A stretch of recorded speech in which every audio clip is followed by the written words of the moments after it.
Thank you for taking the time to watch another video of mine. This is very similar to the video I did yesterday. I'm gonna title this little lecture, what I don't know what to even call it, Stop Ruminating. Um, it goes along with how to not be negative and how to start loving yourself. Um, For some reason, I can't find my notebook that I did a lot of this work on. I think it's still at someone's house. So, I guess I'll be reworking this material.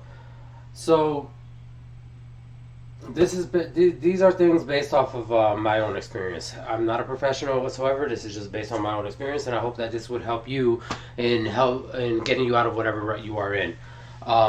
This is going to be a very candid video. It's just for me to start building my confidence so that when I do talk to the camera, I am more comfortable, and then I'll start doing my editing and doing my cute little stuff.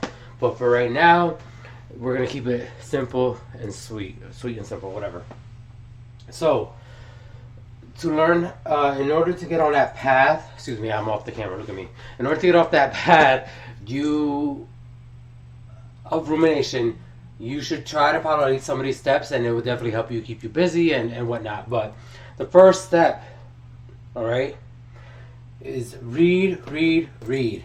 And this is not in order, it's not in any order, but the first one I chose to put up is read, read, read. All right. So essentially, what you want to do is you want to find something that you love and read about it, or even find a new topic which interests you and read about that. One thing that I do is I pick a self-help book and I read it and I study it and I take notes on it, and I refer to the notes whenever I feel like I need to. This would help you keep busy, start focusing on other things, learn new techniques, learn new coping mechanisms when handling your day-to-day life, when going to work, when driving to work or driving to school, when interacting with other people, having relationships with people and whatnot. And especially for those who have crippling anxiety, that's a good place to start. A lot of anxiety really comes from fear, and you're kind of you're thinking about the future a little bit too much, and so you have to, or you should, or I hate saying have to and should. There are tools out there that you could use to help manage that anxiety, and reading is one of them. Now, I just want to give you an error of caution, or error on the side of caution. Reading about things like narcissism, reading about mental health, this and that, can kind of get tricky because now you start to kind of question yourself. You start to question other people under the lens of whatever mental health you're looking at, and you're not really giving people a fair shot. Leave that to the psychiatrists and all that stuff. But it is a good thing to read up on that stuff. Just don't start diagnosing people left and right, or diagnosing yourself. That probably would do more harm than good. As they say, reading is fundamental. Reading Rainbow. Remember that show growing up? Oh my god. That's probably the first times that I've encountered rainbows, and I loved rainbows. Anyways, number 2. All right, we have grounding work. There's a lot of grounding work out there. There's breathing. There's meditation. There's yoga. There's even putting your headphones on, walking out in nature. Anything that requires you to be away from any type of technology, any type of loud noises, any type of distractions. Oftentimes turning off your phone, turning off your computer, turning off the TV, and just being with yourself is really grounding. Learning to sit with your emotions and allow them to come through, and don't be so logical and analytical about them. Just let them happen, and then they'll pass. So this is what I had in my cell phone. Do you sometimes feel like your mind and body are separate? Like you just can't get your feet off the ground?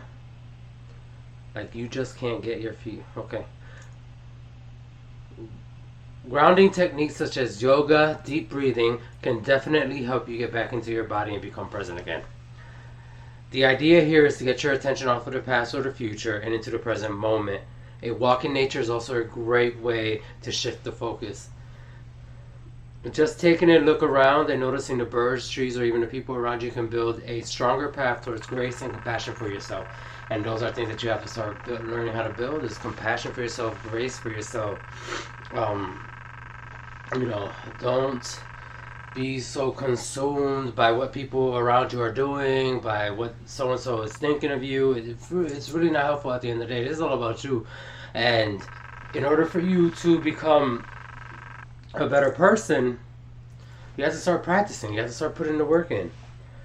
Number 3, physical activity. All right. Like I mentioned in the last video, many people feel so run down when they are in a negative state of mind. Okay, that's just generally when you see a happy person, they're like lively, they're full of life for the most part. And when you see a negative person, they're bogged down, they're in their head, they're constantly looking down, they just look fragile, they look like they have no energy. And physical activity is one way out of many, right? Because there's multiple tools you use to get yourself out of a situation where you are mentally or in a negative mental state. Tasks such as walking or jogging can be daunting and impossible for some people. With that in mind, finding an activity you love will help you burn some of that worry and anxiety. So if you are the type of person who wants to go jogging and you start going jogging, and it's like when I did last year when I first started jogging and running, what I did was I walked, jogged, stopped, walked, jogged, stopped. And then over time I would progress into jogging all the way to the park, stopping when I need to stop, walking to recover, and then try to do a sprint. And those sprints were sparse. They weren't anything crazy, but that's what I started doing. I would take baby steps, but I would push myself. So find an activity you like to do. Walking is easy, it's simple, it actually helps you lose weight where people really don't have faith in walking. Listen, walking will make you trim, especially, considering that you already have a healthy diet or something that is considered healthy and not the sad diet, then you will lose weight. The only thing is a lot of us don't take the time out to walk. 5 miles, can be a little bit difficult for some people. It's, you have to find the time. Some people, whatever. Yoga is also a great tool. Yoga, hot yoga, any type of yoga that gets your body moving. Even the stretching portion of it is just so beneficial for your body. Number 4, talk to someone you trust. All right, find someone that you trust and talk to them. I know for myself, I feel like I've burdened a couple of people with my problems, and it's very hard not to feel that way, especially if it's those people who are willing to listen and not able to set boundaries and tell you, hey, listen, I don't want to talk right now or whatnot. But you definitely will benefit from finding someone you trust to talk to. This could be a therapist, this could be your friend, this could be a family member that you truly trust. At the end of the day, if you're afraid of betrayal or any negative thought like that, it's a chance you take. It's a gamble you take in life with everything, right? You cross the street, there's a chance that you might get shitted on by a bird or something, or you might get hit by a car. There's a chance, but you can't not take that risk because you're afraid of what might be the outcome at the end of the day. You always want to look at things on a brighter side and not be so fearful of the negative of what might happen in a negative sense. It doesn't work out for you at the end of the day because now you're not able to get out what you need to get out. What I have written down is this one can be challenging. You are in the middle of trying to eat and then all of a sudden you have this heaviness in your chest. Imagine that. You feel like you can't breathe. You try to eat but are afraid you're going to choke. This is the time to lean on a trusted loved one and have them guide you through the process. This actually is an experience that I had that happened to me, and I had to get on the phone and call somebody because I felt like literally I was about to die at that moment. It felt so heavy. Now, I think there was something else also going on during that time. I might have had COVID as well. So I really desperately felt like I needed someone to talk to, and that person was able to calm me down. So I want to say thank you for that experience, because it was definitely horrifying at the moment. Those people that you trust can help you sort through your fears and feelings and give you a more positive outlook on life. So they'll be able to ask questions or be able to give you a different insight or a different perspective, and help you to get out of that situation that you're in, that little whirlwind of negativity. Hearing a simple "I love you" can change someone in an instant. It could be uplifting for some people. For some other people, they're not ready to hear it. They're quick to back off. And again, it's worth the try. You won't know unless you take the risk, right? Again, it's very important for you to find trust in someone, and even if you sometimes don't trust yourself, be able to trust yourself and at least allowing someone in your life and being able to let them know what's going on. You know, like, you can't just be mysterious all the time. You can't keep secrets all the time. You know, let people know who you are. Number 5 is one that can seem like a challenge to actually put in practice. I know for myself it can be a little bit difficult, but accountability, responsibility, and taking action for yourself. Now, taking action for yourself I spoke about in the last video, but accountability and responsibility. Feelings are often very difficult for many of us to express. Ultimately, the person who is responsible for your well-being is you.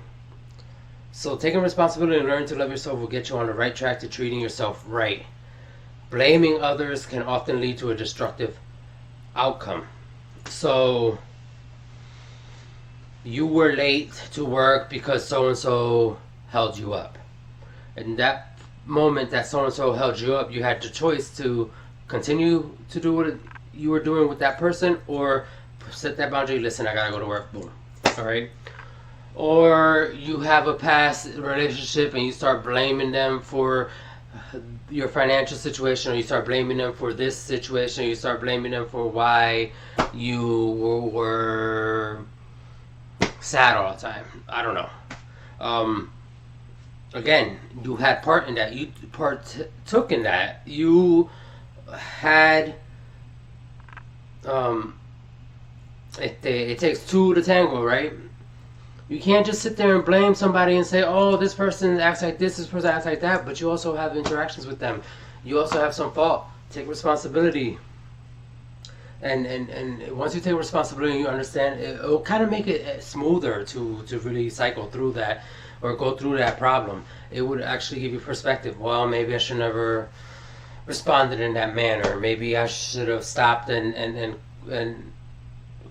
used the mantra, how could I have viewed this differently? You know, there's so many tools out there that will help you better navigate situations in life. Learning to accept where you are right now and how you're feeling takes time, patience, and a shift in perspective. It truly does. You have to be patient with yourself. You cannot be rushing into these things, and that's where a lot of frustration comes, especially for me. I'm always trying to rush into like feeling better, or rushing to try to get this art form down right, or rushing to try to do this and rushing to try to do that. And it's like, you gotta take your time and accept yourself for where you are right now, and then continue to build on that. I'm a type of person, and I know a lot of people who are very talented in so many different things in life. And I'm the type of person who I try to do this, I try to do that, try to do it all at once. And then my world starts, boom, crashing down, and I'm like, shit. So, it's learning how to manage your time, learning how to be okay that you might not know how to put on eyeshadow today. Tomorrow, who knows? Today you might be able to do great in your gym class, and then tomorrow you might not. And it's about being 1% better, and also being proud of yourself that you were able to get whatever it was you were whatever it was that you were setting a goal for. Because sometimes you are your biggest bully at the end of the day, and people respond to how you treat yourself. So if you treat yourself poorly, people are gonna likely try to take advantage of you and treat you poorly as well. But the minute that you start stepping into your purpose, the minute you start accepting yourself for who you are, is the moment where things are gonna start working out for you. So it's just, sometimes your purpose is staring at you right in the face, and we oftentimes overlook a lot of things in our lives, and a lot of clues. There's so many clues out there. I know for myself, I'm always in a constant battle, always in a constant fight with myself. It's like I wanna be this person, but I continue to try to be this person, and I try to blend them together, and it just doesn't work out. And that's a struggle that many of us face. You're 1 foot in, 1 foot out, and it's like that takes time too, though. And I know a lot of people say, "Hey, just jump in, right in." I get it, I understand. Rip the bandage off, like they say. It's tricky, and you know. In any case, I really hope you have enjoyed what I'm sharing, or what I've shared. Again, the last video, if you want to send me a message, go right ahead. Like, share, subscribe. As always, it's the common cliche for YouTube videos. Also, I'm not sure how to handle donations, whatever. If you have any questions with that, send me a message, like I said. Let's see. I think that's it for right now. I really appreciate you, excuse me, for watching. I'm a little bit more comfortable today doing this video. I'm still seeing that I'm rocking back and forth a little bit more. I did move the whiteboard down a bit so you can see more of my body, and I look a lot better at this angle, I think. But I am starting to notice that I have a lot of dryness in my mouth, and I'm coughing and whatnot. I think that's where the nervousness went from my body right there to my throat chakra, because I'm trying probably to filter myself a little bit and try not to be so, I don't know, animated. But as I look over, I'm pretty decent. I'm getting there. I'm getting a little bit more comfortable. But thank you for watching. Bye.